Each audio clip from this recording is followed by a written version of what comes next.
അൽഹാഖുമുത് തകാസുർ, നിന്റെ തിരക്കാടോ നിന്നെ നശിപ്പിച്ചത്.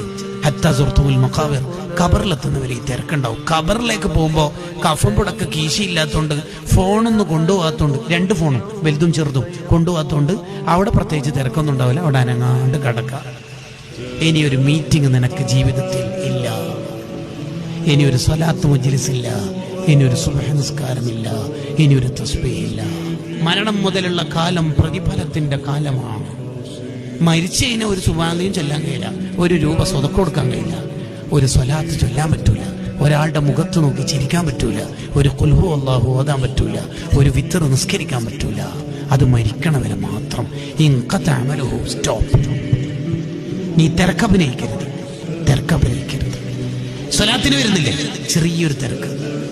മീറ്റിങ്ങിന് വരുന്നില്ലേ, ഇന്ന് കുറച്ച് ഷോപ്പിൽ തിരക്കുണ്ട്. പണിയെടുക്കണം.